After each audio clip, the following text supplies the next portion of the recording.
संविधान अब तक 106 संविधान संशोधन हो चुके हैं। तो 106 संविधान संशोधन जब नहीं हुए थे तब मतलब मूल संविधान की क्या स्थिति थी और 106 संविधान संशोधन होने के बाद आज संविधान की क्या स्थिति है, क्या क्या चीजें जो हैं जो संविधान संशोधन के बाद आज आपके संविधान में है और पहले मूल संविधान में नहीं थी, इनके बारे में हम जो है डिस्कस करने वाले हैं।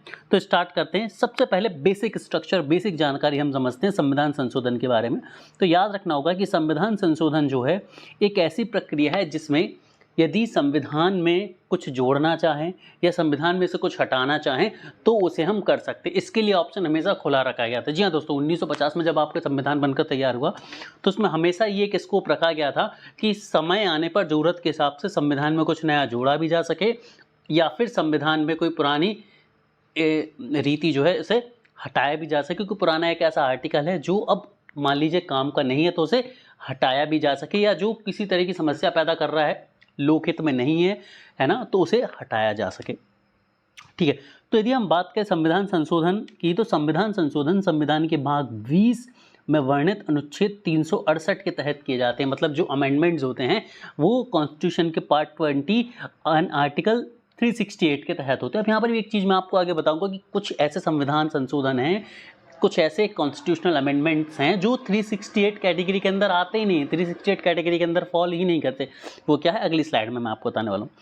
अब हम सभी को पता है कि हमने जब संविधान बना तो हमने अलग अलग जगह से अलग अलग चीज़ें ली, अलग अलग देशों से अलग अलग आइडियाज़ लिए और हमने अपना संविधान बनाया। ठीक है, तो वहीं यदि संविधान संशोधन की बात करें, कॉन्स्टिट्यूशनल अमेंडमेंट्स की हम बात करें तो ये हमने दक्षिण अफ्रीका से लिया है, साउथ अफ्रीका से लिया है। तो पहली स्लाइड में हमने 3 चीज़ें देखी।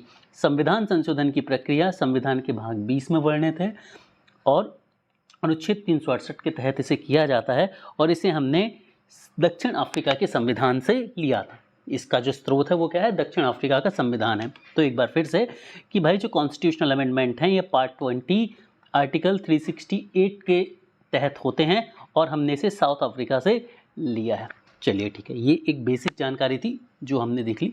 अब हम आगे बात करते हैं और ये देखते हैं कि भाई आपका जो संविधान है उसकी मूल स्थिति, जब आपका संविधान बनकर तैयार हुआ और 1950 में लागू हुआ, 26 जनवरी 1950 को जब लागू हुआ तब आपके संविधान की स्थिति क्या थी और अब हम 2024 में हैं तो 2024 में आपके संविधान की स्थिति क्या है। ठीक है, तो यदि हम बात करें, देखिए 1950 की यदि मैं बात करूँ तो उस समय संविधान में 22 भाग थे, 395 अनुच्छेद थे, 8 अनुसूचियाँ थीं और अनुसूचियों में 14 भाषाएं थी। क्लियर है, 14 भाषाएं जो हैं वो अनुसूची में दर्ज थी। अब हम तब देखिए बहुत सारे संशोधन तो बहुत सारे हुए और बहुत सारी चीज़ें बड़ी घटी है, लेकिन जो मेजर चीज़ें, जो की हाईलाइट्स हैं, जिन पर क्वेश्चन सीधे पूछे जाते हैं, उनको मैंने आपको इस स्लाइड में दे दिया है। तो यदि हम यहाँ पर बात करें, आज के समय भाग तो 22 ही हैं, अनुच्छेद 470 हो चुके हैं, अनुसूचियाँ 12 हैं, अनुसूचियाँ 12 हो चुकी हैं। जी हाँ दोस्तों, पहले 8 अनुसूचियाँ थीं जो अब बढ़कर कितनी हो चुकी हैं, 12 अनुसूचियाँ हो चुकी हैं। भाषाएं पहले 14 भाषाएं थीं जिन्हें अब 22 भाषाओं को दर्जा मिल चुका है। मौलिक कर्तव्य, मूल संविधान में मौलिक कर्तव्य के बारे में कोई बात नहीं थी, लेकिन आज के समय मौलिक कर्तव्य जोड़ दिए गए हैं संविधान संशोधनों के तहत। वहीं हम बात करें धर्मनिरपेक्षता, समाजवाद जैसे शब्द जो हैं वो आपकी प्रस्तावना में भी ऐड कर दिए गए हैं। ठीक है, तो यहाँ पर जो है इतनी चीज़ें आपके मूल संविधान में आ चुकी हैं, इस नए संविधान में आ चुकी है। अब नया संविधान नहीं बोलेंगे, अमेंडमेंट होते होते हम यहाँ तक पहुँच चुके हैं। अब मैं आपको एक चीज़ बता दूं, देखिए संख्याएं देखें तो 1 से लेके 395 तक थी, तो आज के समय भी जो संख्याएं हैं वो 1 से लेके 395 तक ही है। मतलब यदि आप संविधान को देखेंगे तो जो आखिरी आर्टिकल है वो आपको 395 ही मिलेगा। फिर सर आप 470 प्लस कैसे कह रहे हैं, तो वो मैं ऐसे कह रहा हूँ कि जो संशोधन होते हैं तो उसमें क्या होता है, ऐसा नहीं है कि भाई नया आर्टिकल है तो भाई 395 का 396 हो जाएगा, नहीं, आर्टिकल वही है।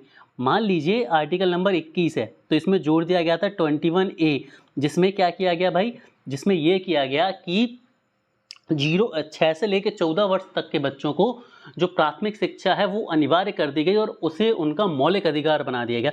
तो अब ये जो 21A है वो एक नया आर्टिकल जुड़ गया है, एक नया अनुच्छेद जुड़ गया है। तो मान लीजिए 395 थे और यदि इसे हम पहला संविधान संशोधन माने तो ये 396वां आपका आर्टिकल हो गया, लेकिन नंबर तो 1 से लेके 395 ही रहेंगे। क्लियर है? तो इस तरह से नए आर्टिकल जो हैं वो डाले जाते हैं यहाँ पर, ठीक है। आई होप सभी बच्चे इस चीज़ को समझ पा रहे होंगे। साथ ही मैं बता दूं, देखिए जब भी किसी भी आर्टिकल के आगे कैपिटल में लिखा रहे ए बी या लेके जेड तक कोई भी नंबर लिखा रहे, तो यदि कैपिटल में जो नंबर लिखा है उससे आप ये समझेंगे कि उसे संविधान संशोधन की प्रक्रिया के द्वारा जोड़ा गया उस अनुच्छेद को ध्यान से समझेंगे। 21 मान लीजिए दो तरह से लिखा मिल सकता है। मान लीजिए कोई भी एक नंबर है एक्स, एक्स के साथ ए लिखा है, मतलब ये कि ये इसका सब क्लॉज है, और स्मॉल ए लिखा है मतलब ये पुराना कोई आर्टिकल है जो पहले से उपस्थित है। लेकिन वहीं यदि एक्स के साथ आपको कैपिटल ए लिखा मिल जाए तो कैपिटल लेटर्स में लिखे हुए आर्टिकल्स का मतलब है कि ये वो आर्टिकल्स हैं जिन्हें संविधान संशोधन की प्रक्रिया के द्वारा जोड़ा गया है। आई होप चीज़ें सभी को समझ आ गई होंगी। ये मूल संविधान था, ये वर्तमान संविधान है, इतनी चीज़ें बदल चुकी हैं। क्लियर है? बढ़ते हैं आगे। और अब इस स्लाइड में मैं आपको बताने वाला हूँ संविधान संशोधन की प्रक्रिया, प्रोसेस ऑफ कॉन्स्टिट्यूशनल अमेंडमेंट, किस तरह से आपका एक संविधान संशोधन जो है वो होता है। देखिए, तो सबसे पहले मैं आपको बता दूं कि संविधान संशोधन सीधे नहीं होता है। पहले एक विधेयक लाया जाता है, पहले एक बिल लाया जाता है, ठीक है। क्या लाया जाता है? पहले एक बिल लाया जाता है।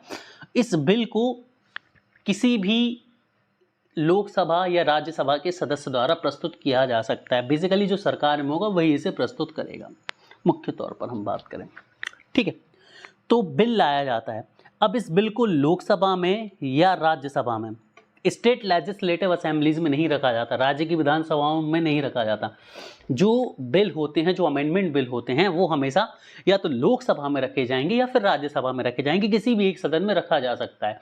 ऐसा जरूरी नहीं है कि शुरुआत आप लोकसभा से ही करें या राज्यसभा से ही करें, नहीं, लोकसभा या राज्यसभा में से किसी भी एक सदन में इस बिल को प्रस्तुत किया जा सकता है, ठीक है।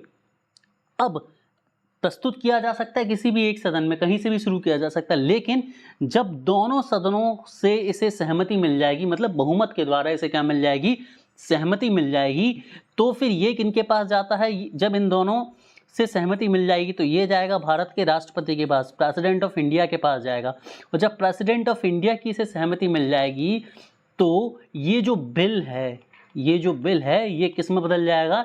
ये कॉन्स्टिट्यूशनल अमेंडमेंट एक्ट में बदल जाएगा, एक संशोधित कानून बन जाएगा, कॉन्स्टिट्यूशनल अमेंडमेंट एक्ट बन जाएगा, ठीक है। तो आपको ये समझना है, पहले बिल आएगा, बिल लोकसभा या राज्यसभा में प्रस्तुत किया जाएगा, दोनों सदनों में पास होने के बाद, राष्ट्रपति की मंजूरी के बाद ये जो बिल है वो एक कानून बन जाएगा। अब जरूरी नहीं कि हर बिल कानून बने। मान लीजिए 10th नंबर का बिल था, ध्यान से समझना, 10th नंबर का बिल था, इसे लोकसभा में तो पास कर दिया गया लेकिन राज्यसभा ने पास नहीं किया, या मान लीजिए राज्यसभा ने पास कर दिया और लोकसभा ने इसे पास नहीं किया, तो ये 10वें नंबर का बिल एक्ट नहीं बन पाएगा। मान लीजिए 10वें नंबर का बिल इस चीज़ को लेके था कि मान लीजिए आपको अनरिजर्व कैटेगरी के लोगों के लिए 2% 1% आरक्षण देना है, फॉर एग्जाम्पल, उदाहरण के तौर पर मैं आपको बता रहा हूँ, ठीक है। ये 10th नंबर का बिल भी ले लिया, एक समझाने के लिए ना, कोई इसको कोरिलेट नहीं करेगा, कोई इसको पर्सनली नहीं लेगा।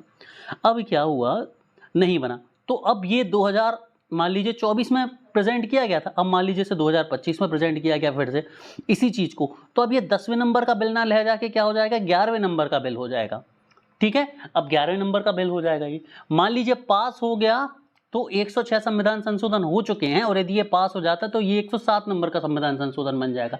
अब मान लीजिए ये 2025 में भी पास नहीं हुआ तो इसे 2026 में पुनः लाया गया, तो अब जब ये 2026 में आएगा तो ये 12वें नंबर का बिल बनेगा, मतलब जितनी बार बिल को प्रेजेंट किया जाता है वो उतने नंबर का बिल कहलाने लगता है, ठीक है। जितनी बार उसे बिल को प्रेजेंट किया जाएगा उतने नंबर का वो बिल कहलाने लगेगा, और जब वो बिल पास हो जाएगा तो वो एक्ट बन जाएगा, ठीक है।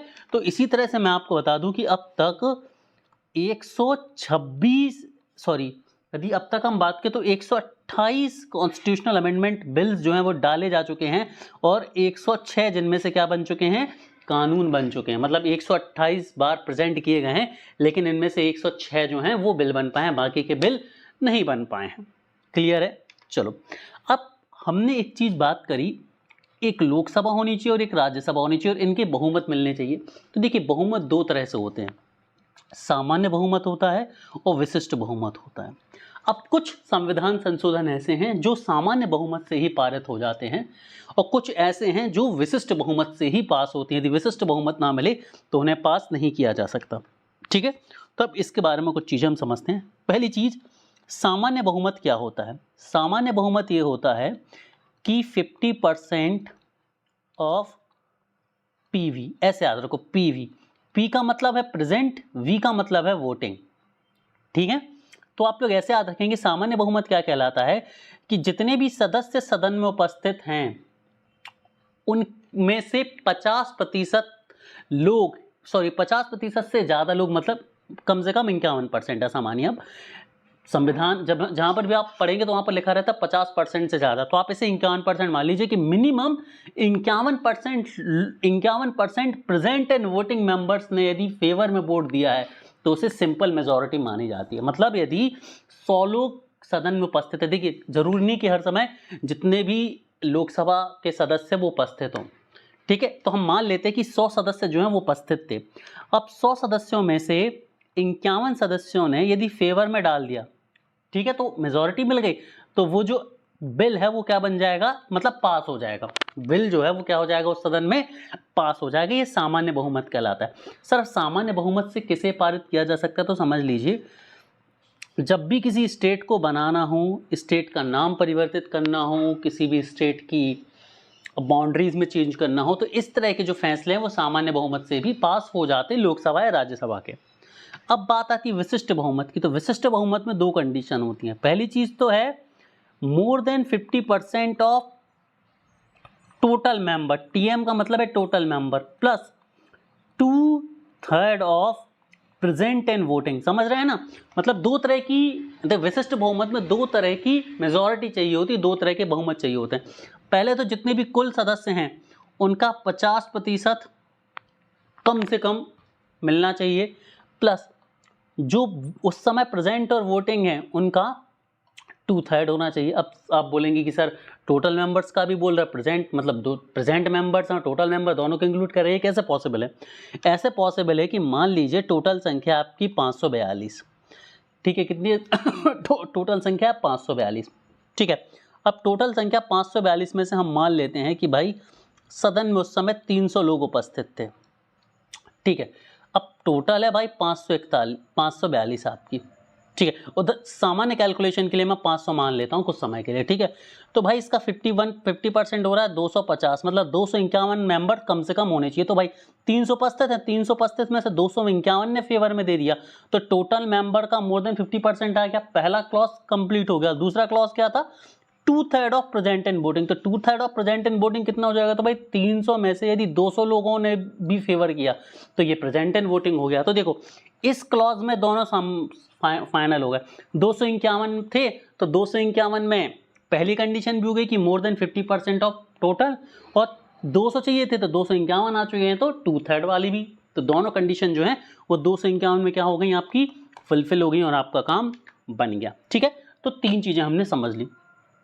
अब हम पहुंचते हैं आगे की कहानी पर। मैं भी चाहूंगा दोस्तों 1 मिनट के लिए, चलिए। तो अब हम बात करने वाले हैं इंपॉर्टेंट कॉन्स्टिट्यूशनल अमेंडमेंट की। देखिए मैंने क्या किया है, यहाँ पर जो इंपॉर्टेंट कॉन्स्टिट्यूशनल अमेंडमेंट हुए हैं उनको कैटेगरी वाइज जमा दिया, जिससे आपको पढ़ने में, याद रखने में बहुत आसानी होगी। ट्रस्ट में यदि आपने इस वीडियो को 2 से 3 बार देख लिया तो आपका बहुत हद तक चीज़ें जो है वो आसान हो जाएंगी और आपको इंपॉर्टेंट कॉन्स्टिट्यूशनल अमेंडमेंट एक्ट जो है वो जबान पर रट जाएंगे। तो जो सबसे पहले संविधान संशोधन है, जो पहली कैटेगरी मैंने रखी है नंबर 1 पर, वो है अनुसूचियों से संबंधित संविधान संशोधन। आप सभी को पता है मूल संविधान में 8 अनुसूचियां थी और वर्तमान संविधान में 12 अनुसूचियां हैं। तो जो 4 नई अनुसूचियां जोड़ी गई हैं, ये 4 अलग अलग संविधान संशोधनों के द्वारा जोड़ी गई हैं और चारों की चारों बहुत महत्वपूर्ण है। सीधा क्वेश्चन पूछा जा सकता है कि इस अनुसूची को किस संविधान संशोधन द्वारा जोड़ा गया है, ठीक है। तो हम डिस्कस करते हैं। तो जो आपकी पहली अनुसूची थी वो पहले संविधान संशोधन के द्वारा जोड़ दी गई थी। CAA का मतलब है कॉन्स्टिट्यूशनल अमेंडमेंट एक्ट, ठीक है, इतना समझ लेंगे हिंदी मीडियम वाले भी। तो जो पहली अनुसूची थी ये पहले संविधान संशोधन के द्वारा ही जोड़ दी गई थी। अब 1950 में आपका संविधान लागू हुआ और 1950 में 1 जोड़ दो, पहला है तो 1 जोड़ दो तो 51। अगले साल ही क्या हुआ था, पहला संविधान संशोधन जो कर दिया गया था, ठीक है। और इसमें क्या किया गया था, 9वीं अनुसूची को जोड़ दिया गया था और भूमि सुधार लाए गए थे। भूमि सुधार क्या हुआ था, आप सभी को बताइए कि जब देश स्वतंत्र हुआ 1947 में, तो उस समय जमींदार थे, जमींदार लोगों ने क्या की थी, या रियासतें थी, उन्होंने क्या करा था, बहुत सारी जमीनों को हड़प के रखा था, ठीक है। अब सरकार क्या चाह रही थी, सरकार ये चाह रही थी कि किसानों को जमीन वापस मिले और देश के हालात धीरे धीरे सुधरने लगे। अब उस समय क्या था, संविधान के द्वारा भूमि सुधार लाने जरूरी थे जिससे आप चीज़ों को आसान कर सकें, ठीक है। तो उसी संबंध में आपका पहला अमेंडमेंट आया।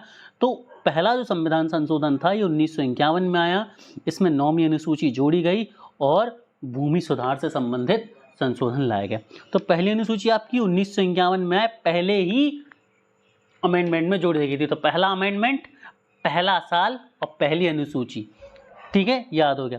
दूसरी अनुसूची की हम बात करें तो 52वें संविधान संशोधन में, जब 52वां संविधान संशोधन आया, 52nd कॉन्स्टिट्यूशनल अमेंडमेंट एक्ट आया, तो वो कब आया, 1985 में आया, ठीक है। और जब ये 1985 में आया तो इसमें 10वीं अनुसूची जोड़ दी गई थी। और 10वीं अनुसूची किससे संबंधित थी, दल बदल से संबंधित थी। दल बदल का मतलब ये है कि जो नेता थे वो एक पार्टी से दूसरी पार्टी में जाते थे, दूसरी पार्टी से पहले पार्टी में आ जाते थे, तो उनको लिमिट करने के लिए कॉन्स्टिट्यूशनल अमेंडमेंट एक्ट लाया गया। तो जो 52वां संविधान संशोधन था उस जो कब आया, 1985 में आया, 10वीं अनुसूची जिसमें जोड़ी गई। और 10वीं अनुसूची किससे संबंधित थी, दल बदल से। अब आपको यहाँ पर सिर्फ ईयर याद रखना है, बाकी तो याद हो जाएगा। देखिए 52वां संविधान संशोधन है तो 52 में 5 और 2 है, तो 5 दूनी 10, तो 10वीं अनुसूची, 10 मतलब दल बदल, दा से 10, दा से दल बदल, तो याद हो जाएगा आपको।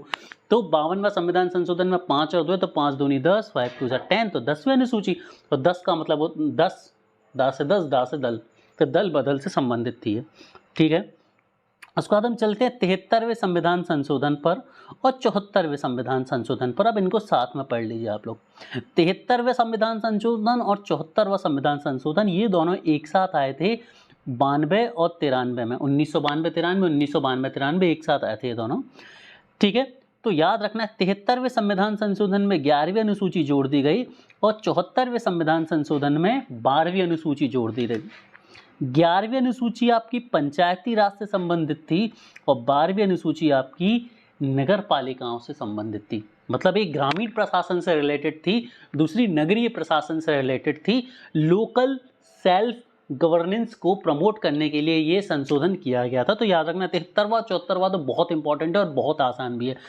1992-93 में दोनों आए थे, एक ने 11वीं अनुसूची को जोड़ा, एक ने 12वीं अनुसूची को जोड़ा। तो 73 पहले आया तो उसने 11 को जोड़ा, 74 बाद में आया तो उसने 12 को जोड़ा, ठीक है भाई। सबसे पहले गांव आते हैं तो 11वीं में गांव के बारे में मतलब पंचायती राज को जोड़ा गया और फिर गांव के बाद शहर की बारी आती है तो नगर पालिका नगर परिषद वाला कंसेप्ट आया आपका, ठीक है।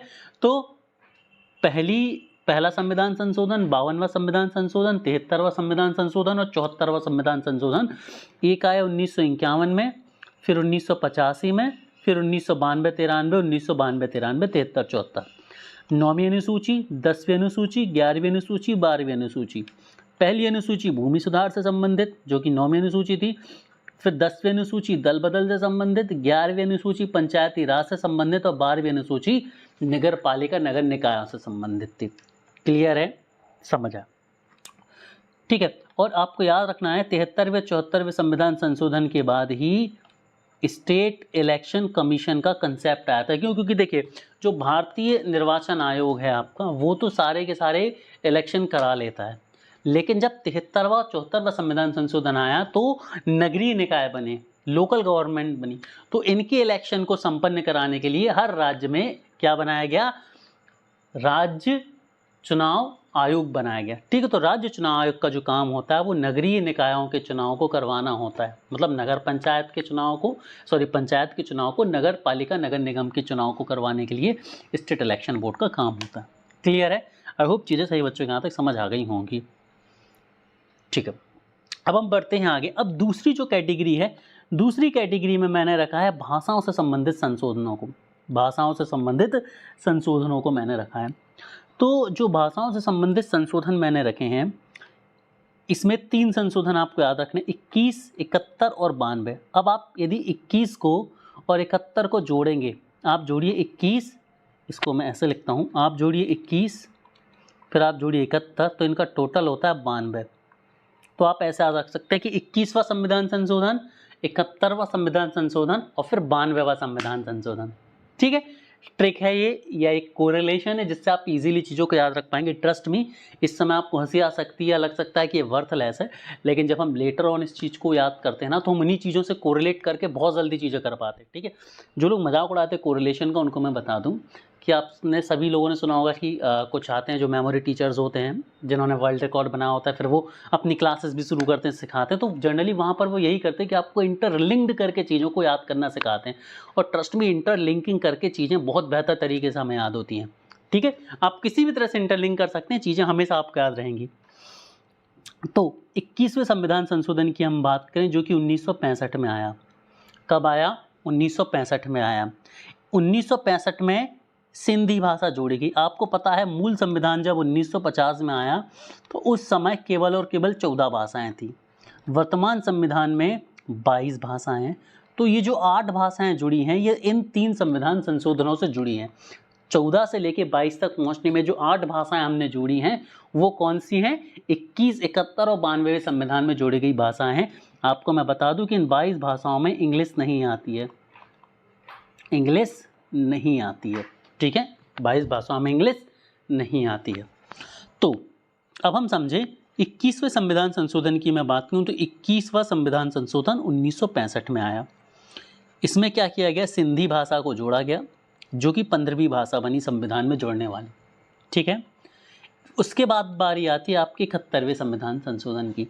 71वें संविधान संशोधन जो कि 1992 में आया। ठीक है, जब ये 1992 में आया तो इसमें मणिपुरी, कोनकी और नेपाली 3 भाषाओं को जोड़ा गया।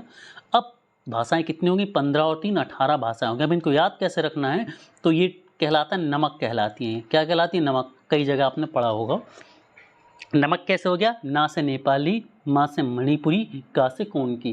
तो ये 3 भाषाओं को जोड़ा गया, नमक को जोड़ा गया। तो 71वें संविधान संशोधन जो कि 1992 में आया, उसमें क्या किया गया? नमक को जोड़ा गया। और उसके बाद 92वां संविधान संशोधन जो कि 2003 में आया। 3 में आया, 3 के बाद आती है 4, तो 4 भाषाएं जोड़ेंगी। 2003 में आया और 4 भाषाएं जोड़ी गई। ये 4 भाषाएं कौन कौन सी थी? बोडो, डोंगरी, मैथिली और संथाली। ठीक है, इस तरह से आपकी कुल 22 भाषा संविधान में हो गई। इसे हम याद रखते हैं BDMS से, BDMS से याद रखते हैं। बोडो, डोंगरी, मैथिली, संथाली, या फिर आप इसे ऐसे भी याद रखते हैं MSDB। MSD तो सबको रटा ही है भाई, इस देश का कोई भी आदमी नहीं है जो MSD नहीं जानता है, महेंद्र सिंह धोनी।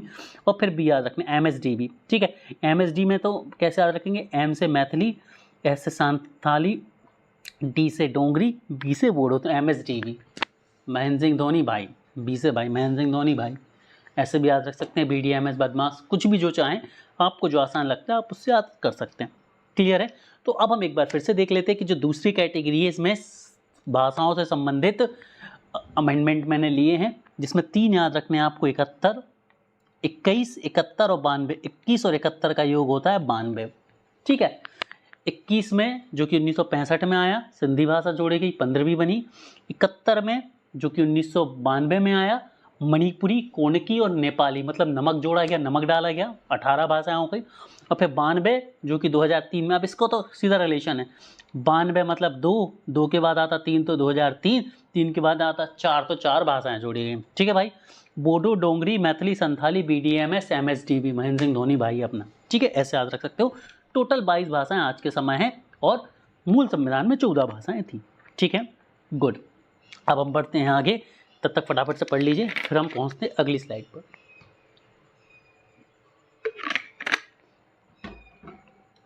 ठीक है, तीसरी कैटेगरी सबसे महत्वपूर्ण कैटेगरी है दोस्तों। तीसरी जो कैटेगरी है ये सबसे महत्वपूर्ण कैटेगरी है। इस कैटेगरी में हम राज्यों के गठन और पुनर्गठन से संबंधित संशोधन देखने वाले हैं। ठीक है, मतलब यहाँ पर मैंने जितने भी राज्यों के बदलाव हुए हैं, टेरिटरी बदली हैं, ठीक है, चाहे वो भाषाई आधार पर हो, चाहे वो सामान्य आधार पर हो, उन सब के इंपॉर्टेंट कॉन्स्टिट्यूशन अमेंडमेंट जो है, संविधान संशोधन जो है, वो मैंने इन 2 स्लाइड्स में ले लिए, इस स्लाइड में और कुछ अगली स्लाइड में है। क्लियर है?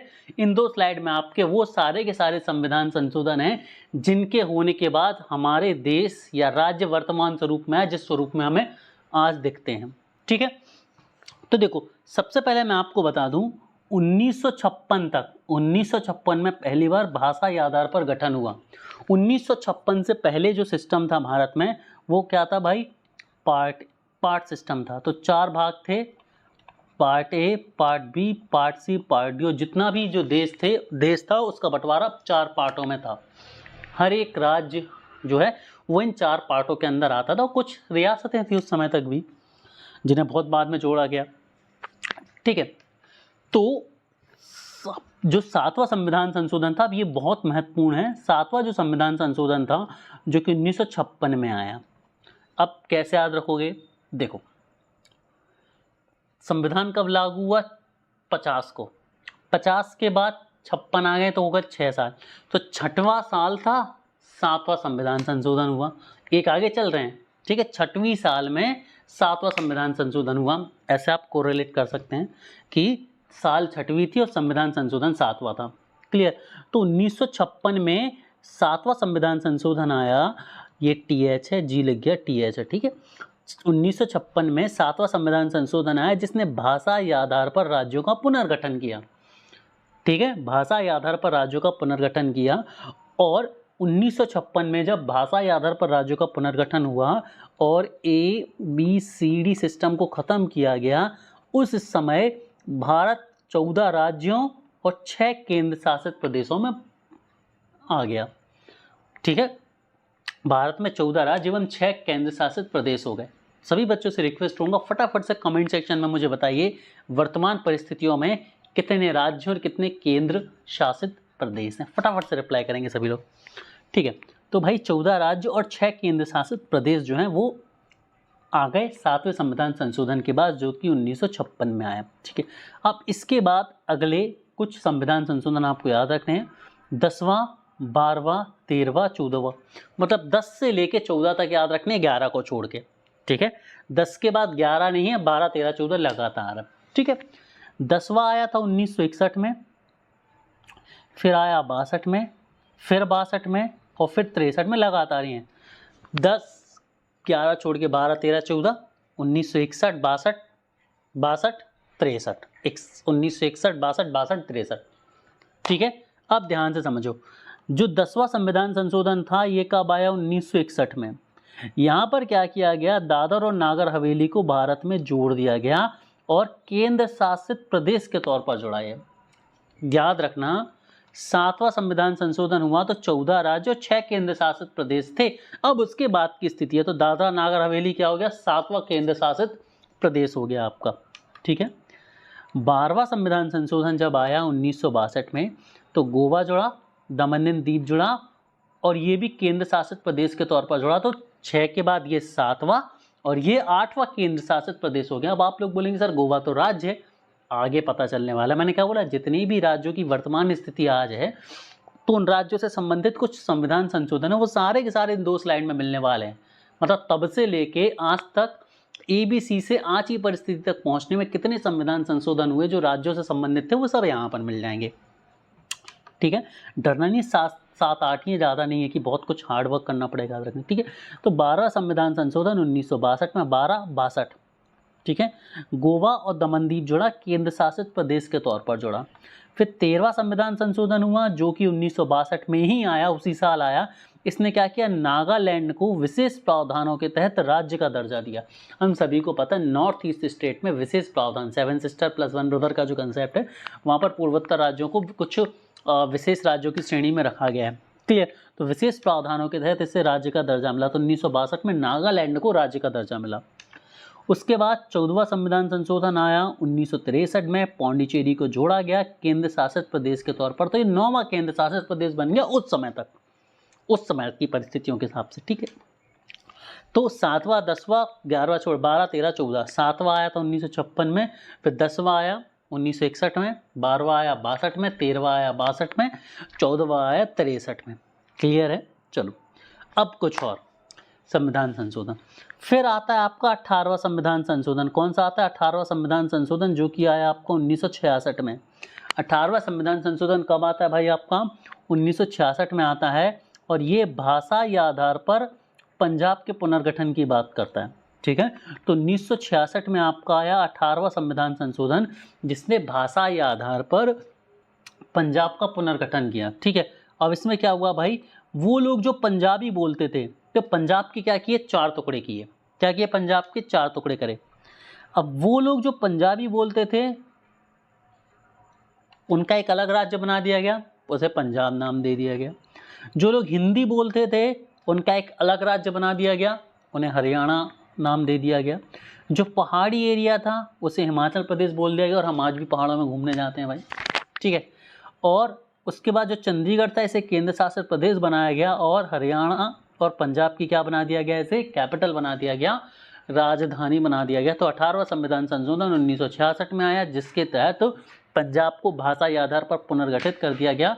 पंजाबी बोलने वाले पंजाब स्टेट के हो गए, हिंदी बोलने वाले हरियाणा स्टेट के हो गए, जो पहाड़ी इलाका था उसे हिमाचल प्रदेश बना दिया गया, और चंडीगढ़ को एक यूनियन टेरिटरी बना के पंजाब और हरियाणा की क्या बना दी गई भाई? कैपिटल बना दी गई। ठीक है, इसके बाद हम पहुंचते हैं 22वें संविधान संशोधन की तरफ, जो कि आया 1969 में। 22वां संविधान संशोधन 1969 में आया। इसमें क्या किया गया? मेघालय राज्य बनाया गया, और कैसे बना है ये? असम से अलग करके, मतलब असम को विभाजित करा और मेघालय बना दिया गया। ठीक है, पहले जो पूरा असम था, फिर वो असम और मेघालय 2 हिस्सों में बट गया। क्लियर है? तो 1969 में 22वां संविधान संशोधन हुआ, और मेघालय राज्य को असम से पृथक करके बना दिया गया। 36वां संविधान संशोधन 1975 में आया, और नया राज्य सिक्किम बना, जो कि देश का 22वां राज्य कहलाया। ठीक है, नया राज्य सिक्किम बना, जो कि देश का 22वां राज्य कहलाया। और अब देखो, आप लोग बोले थे ना कि सर उस समय आपने बताया गोवा, तो हमने देखा था जो आपका 12वां संविधान संशोधन था, 12वां संविधान संशोधन था जो 62 में आया था, उसमें गोवा और दमन और दीव को स्टेट के तौर पर ना जोड़कर केंद्र शासित प्रदेश के तौर पर जोड़ा गया था। तो फिर 56वां संविधान संशोधन किया गया 87 में, है ना, 25 साल बाद। और क्या किया गया? गोवा को राज्य का दर्जा दे दिया गया, और दमन और दीव को केंद्र शासित प्रदेश ही रहने दिया। ठीक है, क्लियर है? चलो अब हम आगे बढ़ते हैं, और अब हम पहुंचते हैं एक इंपॉर्टेंट फेज पर, जो कि है आपकी 42वां संविधान संशोधन, जो कि 1976 में आया। ये सुपर डुपर इंपॉर्टेंट है। क्यों? क्योंकि इसे लघु संविधान या मिनी कॉन्स्टिट्यूशन बोला जाता है। क्यों? क्योंकि इसमें व्यापक बदलाव करे गए थे, आपके संविधान में। ठीक है, आपके संविधान में क्या करे गए थे? व्यापक बदलाव इसमें करे गए थे। ठीक है, तो सबसे पहला बदलाव आपकी प्रस्तावना में किया गया। क्या किया गया? प्रस्तावना में कुछ नए शब्द जोड़ दिए गए, समाजवाद, धर्मनिरपेक्ष, एकता और अखंडता। अब याद रखना, भारत समाजवादी धर्मनिरपेक्ष देश तो शुरू से था, लेकिन धर्मनिरपेक्ष शब्द जो है ये 42वें संविधान संशोधन 1976 में जोड़ा गया था। मतलब संविधान लागू होने के 26 साल बाद ये जोड़ा गया था। याद रखना है, संविधान की प्रस्तावना केवल और केवल एक बार संशोधित हुई है। संविधान की प्रस्तावना में केवल एक ही बार संशोधन किया गया है, और वो कब किया गया है? 1976 में आए 42वें संविधान संशोधन में। 42वें संविधान संशोधन में एक नई चीज जोड़ी गई, वो है मौलिक कर्तव्य। ठीक है, संविधान के भाग 4 में एक नया भाग जोड़ा गया, वो 4 है। देखिए याद रखना है, संविधान के भाग मेरे वहां तो बचे हैं आपको 22, लेकिन लगभग 25 भाग अब आपके संविधान में हो चुके हैं, संख्या 22 ही है। ठीक है, तो संविधान के भाग में 4A भाग जोड़ा गया है। ठीक है, और उस 4A भाग में आर्टिकल कौन सा जोड़ा गया? 51A जोड़ा गया, और इसमें 10 मौलिक कर्तव्य जोड़े गए। अब याद रखना, आज के समय 11 मौलिक कर्तव्य हैं, लेकिन सबसे पहले 10 मौलिक कर्तव्य जोड़े गए थे। कितने मौलिक कर्तव्य जोड़े गए थे भाई? सबसे पहले 10 मौलिक कर्तव्य ही जो हैं वो जोड़े गए आपके। क्लियर है? अब 11वां कब आया? तो 11वां आया आपका 86वां संविधान संशोधन में आया। ठीक है, तो जब 86वां संविधान संशोधन आपका जोड़ा गया, इसमें अनुच्छेद 21A जोड़ा गया। अनुच्छेद 21A में प्रारंभिक शिक्षा को मौलिक अधिकार बनाया गया। सर आपकी प्रारंभिक शिक्षा क्या है? तो 6 वर्ष से लेके 14 वर्ष तक के जो बच्चे थे, इनको प्राइमरी शिक्षा जो है इसे क्या बना दिया गया है, प्रारंभिक शिक्षा जो है इसे अनिवार्य बना दिया गया और इसे मौलिक कर्तव्य बना दिया गया है। यदि 6 वर्ष से 14 वर्ष के बच्चे शिक्षा से वंचित होते हैं, प्रारंभिक शिक्षा से वंचित होते हैं, तो ये उनके मौलिक अधिकारों का हनन माना जाएगा और प्रशासन को, राज्य सरकारों को और उनके अभिभावकों को इसके लिए क्या माना जाएगा, दोषी माना जाएगा। ठीक है। और 86वें संविधान संशोधन में क्या किया गया भाई, मौलिक कर्तव्य भी आपके जोड़ दिए गए 86वें संविधान संशोधन में।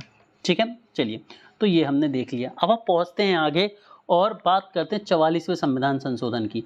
44वां संविधान संशोधन भी बहुत इंपॉर्टेंट है क्योंकि इसमें क्या किया गया था, संपत्ति के अधिकार को मौलिक अधिकार से हटाकर कानूनी अधिकार बना दिया गया था। ये सबसे इंपॉर्टेंट चीज़ जो हुई थी 44वें संविधान संशोधन में, क्या किया गया, जो आपका संपत्ति का अधिकार था, राइट टू प्रॉपर्टी था आपका, इसे फंडामेंटल राइट ना रह के अब इसे क्या बना दिया गया, आपका लीगल राइट बना दिया गया। क्या बना दिया गया, आपका लीगल राइट बना दिया गया।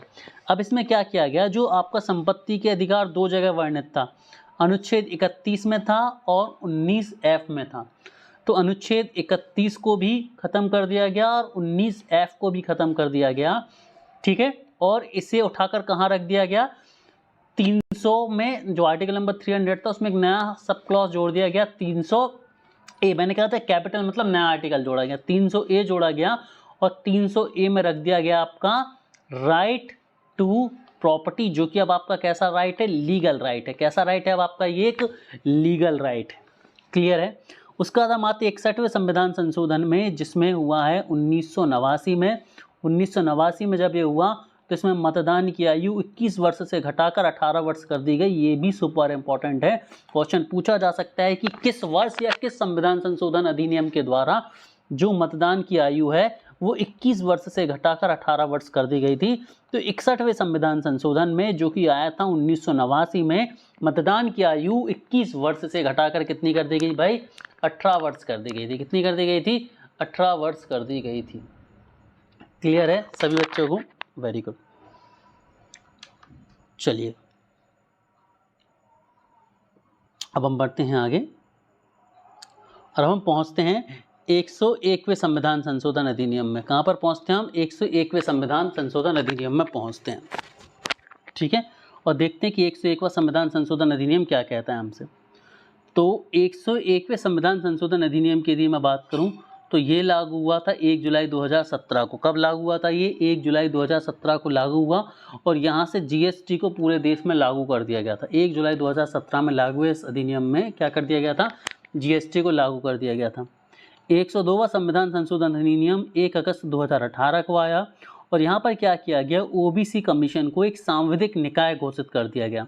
सांवैधानिक निकाय घोषित कर दिया गया। ठीक है, 2018 में ओबीसी कमीशन जो है ना, अन्य पिछड़ा वर्ग आयोग जो है, 102वें संविधान संशोधन अधिनियम जो कि 2018 में आया, उसके तहत इसे क्या कर दिया गया, सांवैधानिक निकाय घोषित कर दिया गया।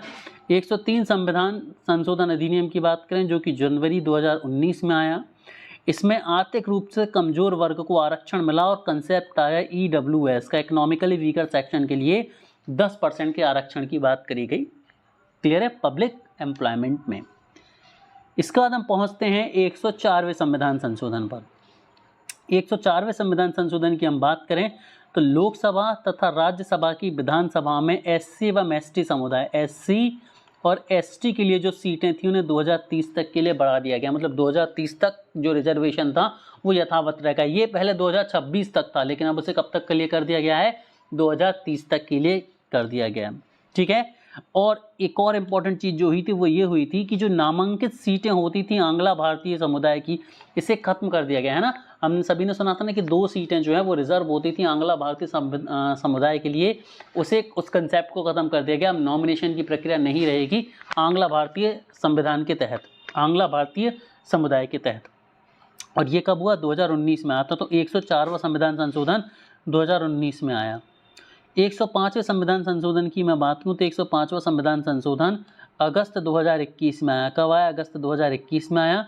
राज्यों को ओबीसी सूची बनाने का अधिकार मिला। अब इससे क्या होगा कि राज्य निर्धारित कर सकते हैं कि किन लोगों को हमें ओबीसी में रखना है, मतलब अन्य पिछड़ा वर्ग में रखना है। तो राज्य के पास अधिकार है, वो अपने हिसाब से चाहे तो लोगों को ओबीसी में रख सकती है, हटा सकती है। ये इंपॉर्टेंट है 105वें संविधान संशोधन जो कि 2021 में आया, और आखिरी संविधान संशोधन जो कि 2023 में आया, सितंबर 2023 में। इसमें लोकसभा, राज्य विधानसभाओं और दिल्ली विधानसभा में महिलाओं के लिए 1/3 आरक्षण की व्यवस्था की गई। ठीक है, मतलब अब जितनी भी सीटें होंगी उसमें से 1/3 जो होंगी वो किसके लिए रिजर्व होंगी? महिलाओं के लिए रिजर्व होंगी। तो यहाँ पर दोस्तों हमने सारे के सारे इंपॉर्टेंट अमेंडमेंट जो है वो कर लिए हैं। मैं आपसे रिक्वेस्ट करूँगा कि आप इस वीडियो को 2 से 3 बार जरूर देखें। यदि आप 2 से 3 बार देख लेते हैं तो डेफिनेटली ये चीज़ें आपको जो है रट जाएंगी। So thanks for watching. अपने रिव्यूज़ जरूर देंगे सभी लोग। ठीक है, तो दोस्तों पढ़ते रहिए, आगे बढ़ते रहिए। Have a great day.